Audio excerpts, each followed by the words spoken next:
Bonjour tout le monde. Vous aimez les histoires avec des grosses bastons épiques à la Dragon Ball, mais aussi des duels tactiques et stratégiques comme dans JoJo's Bizarre Adventure? Le tout saupoudré de franche camaraderie, de bonnes rigolades et d'une pincée d'occulte. Alors, j'ai le manga qu'il vous faut. Yu Yu Hakusho. C'est parti. Reigen!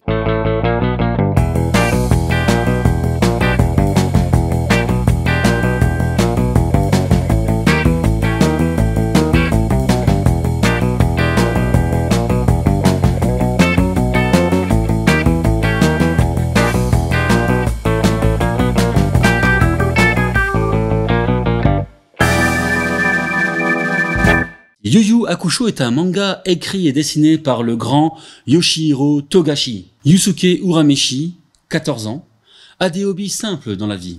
Faire l'école buissonnière environ tous les jours, être ultra relou avec sa copine d'enfance Keiko, racketter ses camarades, et évidemment se battre tous les jours contre son éternel rival Kazuma Kuwabara. Un jour, alors qu'il se baladait en ville, au lieu d'être en cours, Yusuke perd la vie en sauvant celle d'un petit garçon qui allait se faire renverser par une voiture.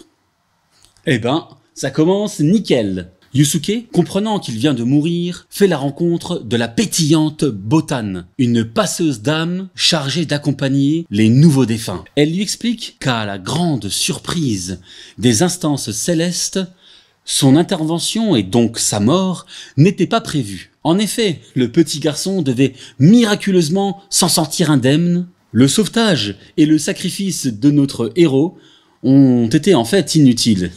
Et oui. La situation est donc inédite, car aucune place n'a été prévue pour lui, que ce soit en enfer ou au paradis. Il lui est donc proposé de passer une étrange épreuve pour ressusciter. Yusuke devra garder sur lui un œuf spirituel jusqu'à son éclosion.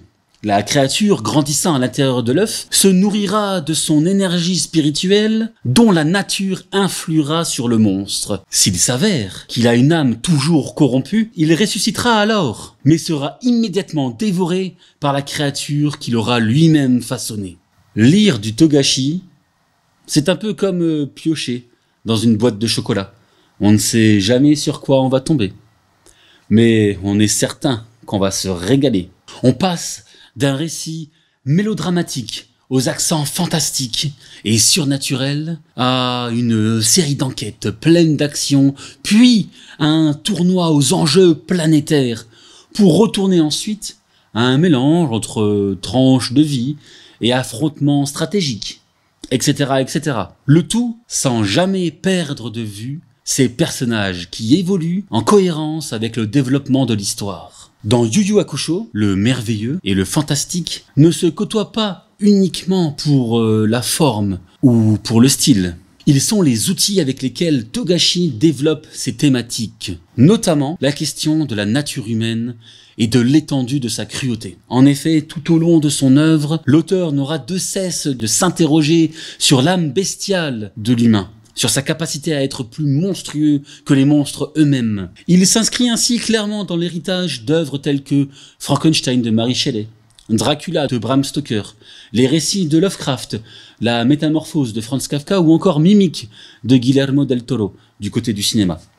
Des œuvres qui, elles aussi, à leur manière, mettent en exergue la monstruosité de l'humain face à ce qui est différent de lui, ainsi que sa formidable propension à détruire encore et toujours, et cela malgré sa petitesse, voire son insignifiance au regard de forces bien plus grandes que lui.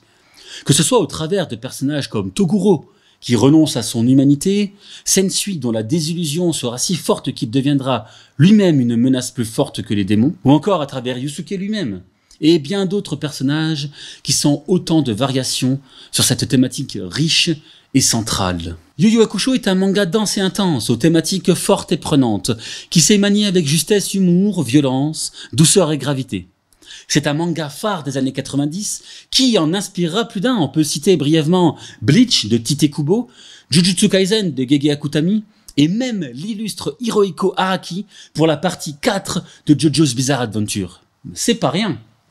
Bref, en un mot commençant, foncez lire Yu Yu Hakusho, disponible dans son intégralité à la médiathèque. Allez, sayonara!